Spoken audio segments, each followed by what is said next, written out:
हाँ दोस्तों, स्वागत है आप सभी लोग का YouTube channel geography with DK में। अगर आप लोग इस चैनल पर नए हैं तो चैनल को सब्सक्राइब जरूर कर ले। हम लोग बिहार पीजीटी 3.0 जो वैकेंसी आई है उसके लिए भूगोल विषय का प्रैक्टिस सेट चला रहे हैं। कल से स्टार्ट हो गया प्रैक्टिस सेट। अगर आप लोग प्रैक्टिस सेट 1 नहीं देखे तो आप लोग ज़रूर जाके देख लें, ठीक है। इसी वीडियो के डिस्क्रिप्शन बॉक्स में उसका लिंक रहेगा।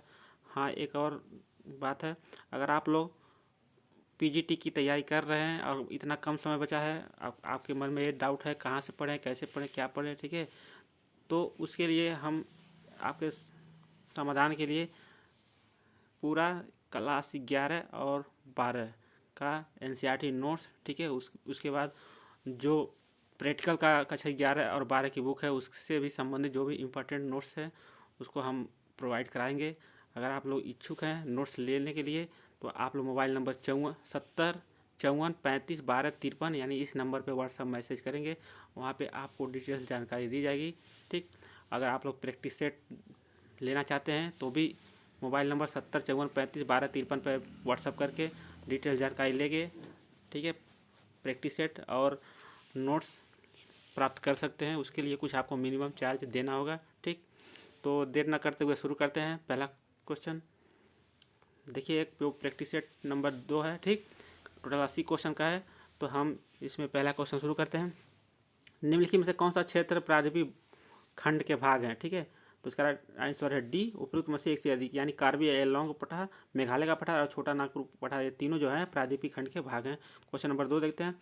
हिमालय पर्वत अभी युवा अवस्था में, इसका क्या प्रमाण है, ठीक। तो इसका राइट आंसर है डी, उपयुक्त में से एक से अधिक, यानी गाज, बियाखर की घाटी और जलप्रपात, ये तीनों जो है युवा अवस्था का प्रमाण है। क्वेश्चन नंबर हम लोग 3 देखते हैं। भारत का प्रायद्वीपीय खंड मुख्यतः किन शैलों से बना हुआ है। तो इसका राइट आंसर है डी, उपयुक्त में से एक से अधिक, यानी ग्रेनाइट, नीस और से बना हुआ है, ठीक। क्वेश्चन नंबर हम लोग 4 देखते हैं। विश्व प्रसिद्ध कांगड़ा एवं कुल्लू घाटी स्थित है। तो कांगड़ा और कुल्लू घाटी जो है वह मध्य हिमालय एवं लघु हिमालय के बीच में स्थित है। क्वेश्चन नंबर 5 देते हैं। प्रायद्वीपीय पठार की सबसे ऊंची चोटी है।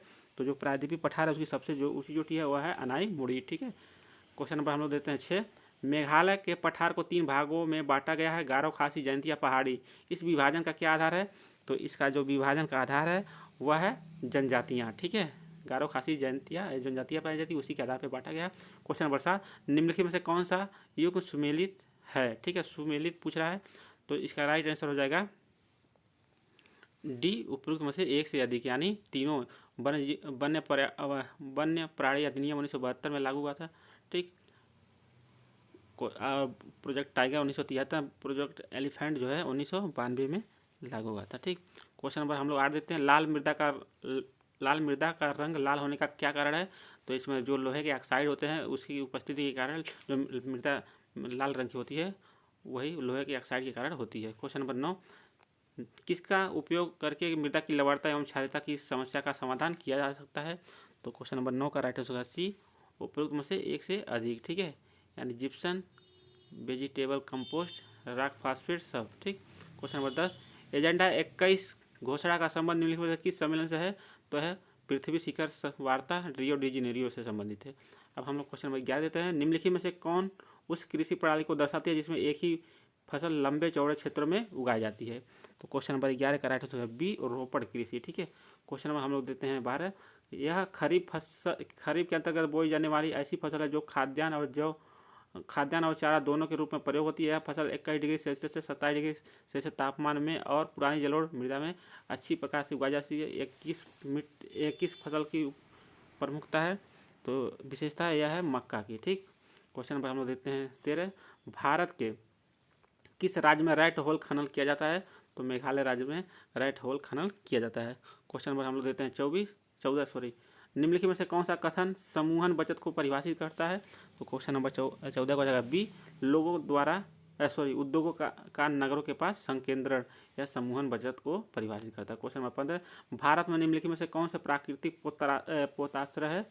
तो क्वेश्चन नंबर 15 का राइट आंसर हो जाएगा डी, उपयुक्त में से एक से अधिक, यानी कोचीन, मुंबई और विशाखापत्तनम तीनों के पास। क्वेश्चन नंबर हम लोग देते हैं 16। निम्नलिखित में से कौन से प्रत्येक स्रोत पृथ्वी की आंतरिक संरचना के विषय में जानकारी प्रदान करते हैं। तो क्वेश्चन नंबर 16 का राइट आंसर है डी, उपयुक्त में से एक से अधिक, ठीक, यानी धरातली, चट्टान और ज्वालामुखी उद्गार दोनों, ठीक। क्वेश्चन नंबर हम लोग देते हैं 17, निम्नलिखित में से कौन सा विकल्प सही है? तो सही विकल्प पहचानना है। क्वेश्चन नंबर 17 का राइट आंसर है ए, पृथ्वी के आंतरिक भाग से ऊर्जा निकलने के कारण भूकंपीय तरंगें उत्पन्न होती है। बिल्कुल सही है, ठीक है। वह स्थान जहाँ से ऊर्जा निकलती है अधिकेंद्र नहीं कहा जाता है, उसको फोकस कहा जाता है, सिस्मो फोकस यानी उद्गम केंद्र कहा जाता है, ठीक है। सबसे पहले भूकंपीय तरंगों को उद्गम केंद्र पर महसूस किया, ये भी बिल्कुल गलत है। सबसे पहले कहाँ महसूस किया जाता है? वह अधिकेंद्र पर महसूस किया जाता है। क्वेश्चन नंबर 18, लैकोलिथ और बैकोलिथ के निर्माण का संबंध किससे है? तो यह ज्वालामुखी से संबंधित है। क्वेश्चन नंबर 18 का जगह ए। क्वेश्चन नंबर 19 देखते हैं, प्लेट संचलन के फलस्वरूप बनने वाली प्लेट सीमाओं के संबंध में निम्नलिखित में से कौन सा असत्य है? ठीक है, असत्य पहचानना है। आप सारी प्लेट के अंतर्गत प्लेट एक दूसरे से विपरीत जाती है, बिल्कुल सही है। आप सारी प्लेट पर नई प्रॉपर्टी क्रस्ट का निर्माण होता है, ये भी सही है। अभिसरण सीमा पर एक प्लेट दूसरी प्लेट के नीचे धंसती है और यहाँ पर भू प्रॉपर्टी नष्ट हो जाती है, ये भी बिल्कुल सही है। तो इसमें पूछ रहा कौन सा असत्य है? तो इसमें कोई असत्य नहीं है, सभी सत्य है, यानी उपयुक्त में से कोई नहीं हो जाएगा।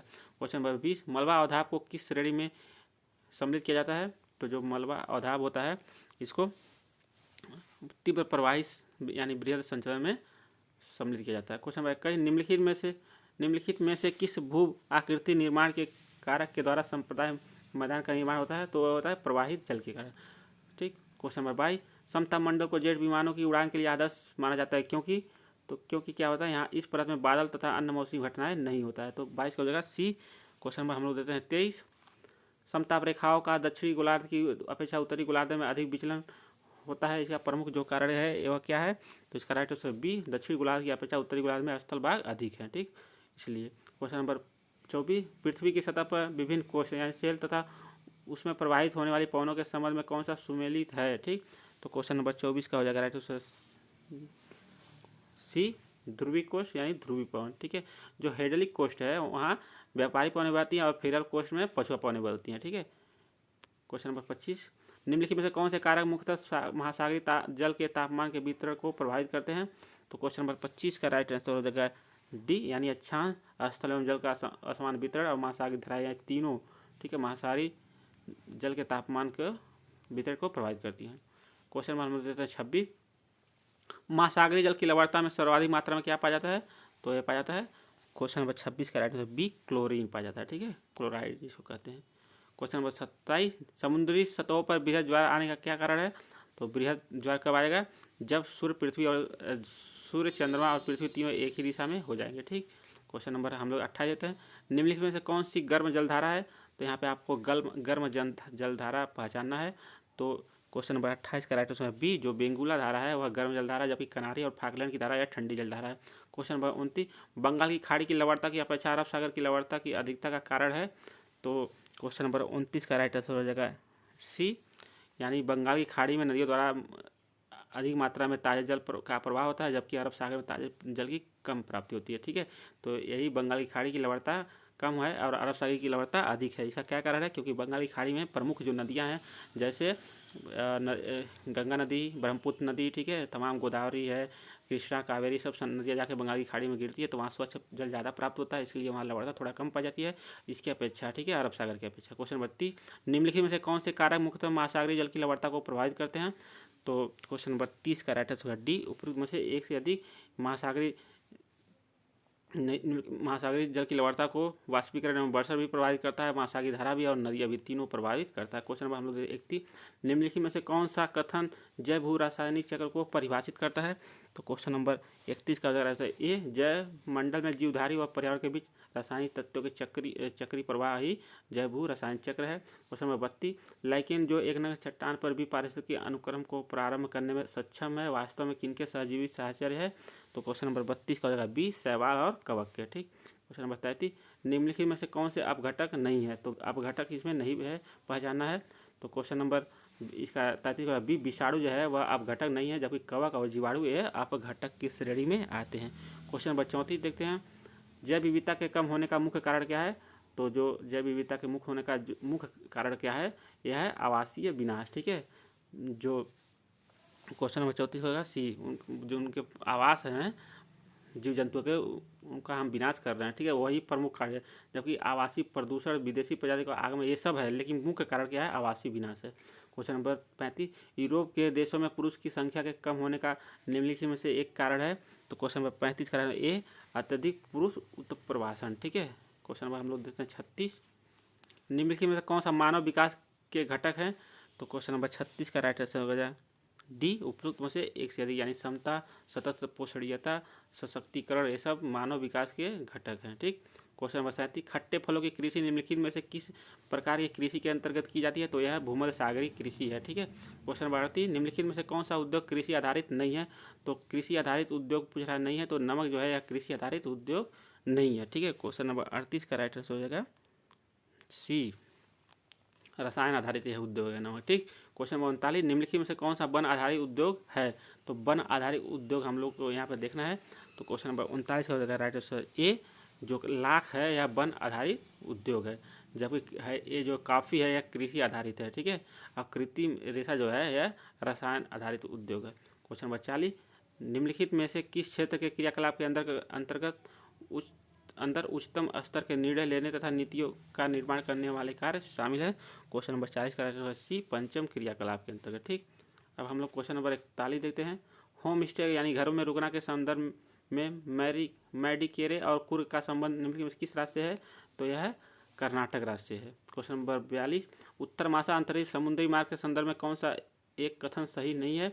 तो क्वेश्चन नंबर 42 का राइट ए, यह उत्तरी अमेरिका के पश्चिमी तट पर स्थित पत्तनों को एशिया के पत्तनों से जोड़ता है, यह बिल्कुल गलत है। ठीक है।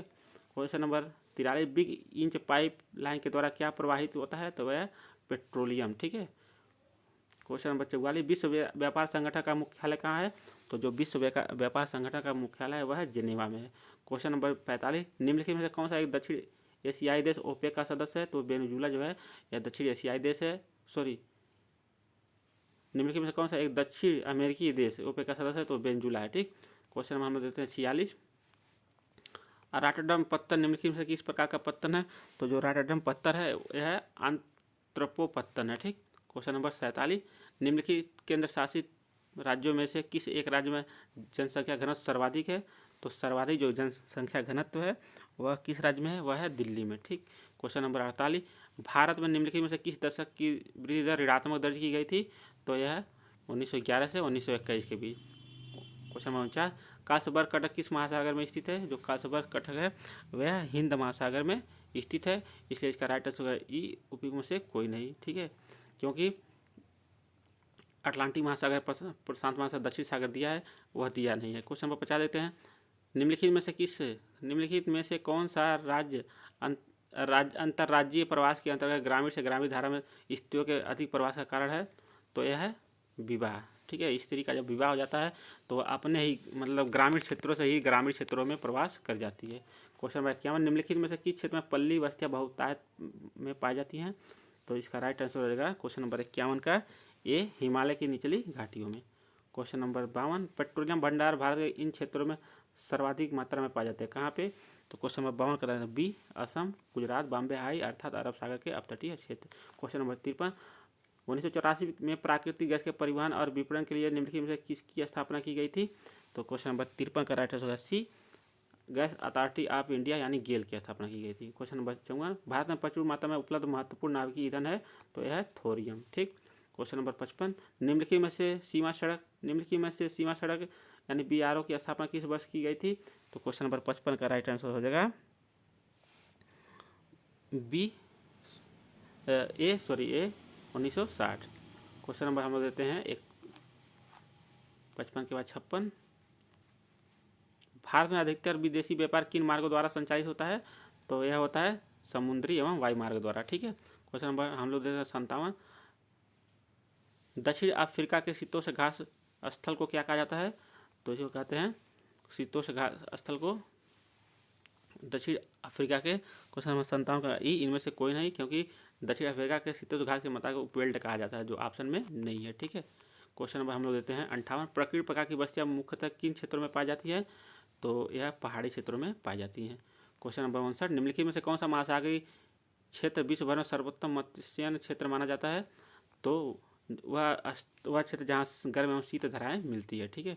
क्वेश्चन नंबर 61 देते हैं, जब द्रवित मैग्मा ठंडा होकर ठोस हो जाता है तब इस प्रकार बने सेल को क्या कहते हैं? तो इसको कहते हैं आग्नेय सेल। क्वेश्चन नंबर 61 का राइट आंसर का सी, आग्नेय सेल। ठीक है। हम क्वेश्चन नंबर देखते हैं 62, ग्रेट डिवाइडिंग रेंज पर्वत किस देश में स्थित है? तो यह है ऑस्ट्रेलिया में। ठीक। निम्नलिखित में से 63 नंबर क्वेश्चन, निम्नलिखित में से कौन सी विश्व की सबसे लंबी पर्वतमाला है? तो इसका राइट है ई, उपयुक्त में से कोई नहीं। विश्व की सबसे लंबी पर्वतमाला जो है वह एंडीज पर्वत है। ऑप्शन में एंडीज पर्वत नहीं है। ठीक। क्वेश्चन नंबर 64, किसी स्थान की जलवायु के निर्धारण में कौन से कारक महत्वपूर्ण होते हैं? तो इसका राइट आंसर डी, उपयुक्त में से एक से अधिक। ठीक है, यानी स्थान की स्थिति, ऊंचाई, समुद्र से दूरी सारे। क्वेश्चन नंबर 65, भारत की असली सीमा कितने देशों के साथ जुड़ी है? तो यह 7 देशों के साथ, और जलीय सीमा 2 देशों के साथ। कौन कौन असली सीमा से जुड़े देश हैं? पाकिस्तान, ठीक है, अफगानिस्तान, चीन, नेपाल, भूटान, बांग्लादेश और म्यांमार। अब जबकि 2 जलीय सीमा वाले देश हैं, भारत के पड़ोसी देश हैं, वह है श्रीलंका और मालदीव। हम लोग क्वेश्चन नंबर देखते हैं 66, जलमंडल में जल की कौन सी अवस्थाओं को सम्मिलित किया जाता है? जल, बर्फ, जलवाष्प। ठीक है, तो इसका राइट आंसर डी, उपयुक्त में से सभी। ठीक। क्वेश्चन नंबर 66 का हो जाएगा डी, उपयुक्त में से सभी। क्वेश्चन नंबर 67, जलमंडल के अंतर्गत कौन कौन से परिमंडल शामिल हैं? तो उपयुक्त में से एक से अधिक, यानी जलमंडल के अंतर्गत स्थलमंडल, जलमंडल और वायुमंडल तीनों को सम्मिलित किया जाता है। क्वेश्चन नंबर 68, भारत का मानक समय ग्रीनविच के मानक समय से कितने आगे या पीछे है? तो यह है 5.5 घंटा आगे। ठीक है, 5.5 घंटा आगे। क्वेश्चन नंबर 69, बिहार का अधिकतम लिंगानुपात यानी प्रति 1000 पुरुष और महिलाओं की संख्या वाला जिला है? तो सबसे ज़्यादा लिंगानुपात बिहार में कहाँ है? तो क्वेश्चन नंबर 69 को बी, गोपालगंज में। ठीक है। क्वेश्चन नंबर 70, निम्नलिखित में से किस राज्य की सीमा बिहार से लगती है? तो इसमें किस राज्य की सीमा बिहार से लगती है? तो उत्तर प्रदेश की भी लगती है, झारखंड की भी लगती है और पश्चिम बंगाल की भी लगती है। इसका राइट आंसर डी, उपयुक्त में से एक से अधिक। क्वेश्चन नंबर 71, हिमालय पर्वत श्रृंखला की 2 श्रेणियों के बीच सिंधु नदी प्रवाहित होती है? तो इसका उत्तर का जगह बी, यानी लद्दाख और जास्कर के बीच। क्वेश्चन नंबर 72, भागीरथी एवं अलकनंदा नदी का संगम किस जगह पर होता है? तो क्वेश्चन नंबर 72 का बी, यानी देवप्रयाग में। ठीक। क्वेश्चन नंबर 73 देते हैं, मानव निर्मित गोविंद सागर झील का संबंध किस परियोजना से है? तो क्वेश्चन नंबर 73 का right answer B, Bhakra Nangal परियोजना से। क्वेश्चन नंबर 74, निम्नलिखित में से कौन सा कारक भारतीय जलवायु को प्रभावित करता है? तो यह है एल नीनो, बी है पश्चिमी जेट, सी है तिब्बत का पठार, डी है उपयुक्त में से एक से अधिक। इसका राइट आंसर डी, उपयुक्त में से एक से अधिक, यानी एल नीनो, पश्चिमी जेट धारा और तिब्बत का पठार, ये तीनों भारतीय मानसून को प्रभावित करता है। ठीक।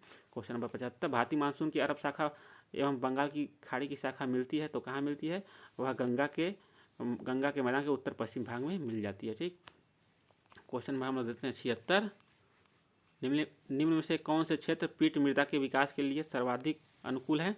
तो 76 का राइट आंसर बी, भारी हिमपात और उच्च आर्द्रता से युक्त क्षेत्र। ठीक। क्वेश्चन नंबर 77, पृथ्वी पर वायुदाब के वितरण के संबंध में कौन सा असत्य है? ठीक है, असत्य पूछ रहा है। तो क्वेश्चन नंबर 77 का राइट आंसर सी, ध्रुवीय क्षेत्रों के निकट वायुदाब कम होता है। बिल्कुल गलत है, ध्रुवीय क्षेत्रों के निकट वायुदाब अधिक होता है। ठीक है।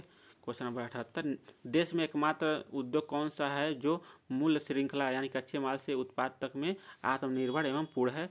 तो यह है वस्त्र उद्योग। ठीक। क्वेश्चन नंबर 79, लडांग स्थानांतरित कृषि किस देश में पाई जाती है? तो यह पाई जाती है, ऑप्शन में है उपयुक्त में से कोई नहीं, क्योंकि लदान जो कृषि है वह मलेशिया और इंडोनेशिया में पाई जाती है। मलेशिया इंडोनेशिया ऑप्शन में नहीं है। ठीक।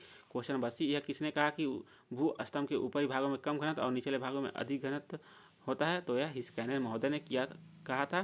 तो ये था बिहार पीजीटी। ठीक है, जो मार्च में एग्जाम होने वाला है। प्रैक्टिस सेट इसका 2 था भूगोल विषय का। अगर आप लोग कम समय में अच्छी तैयारी करना चाहते हैं तो आप लोग नोट्स ज़रूर लें। इस नंबर पे मैसेज करें 7054351253 पे, और प्रैक्टिस सेट भी आप लोग परचेज करें जिससे आपकी तैयारी को धार मिल सके। मिलते हैं अगले वीडियो में कल, तब तक लिए जय हिंद। आप लोग चैनल को लाइक शेयर सब्सक्राइब जरूर करें।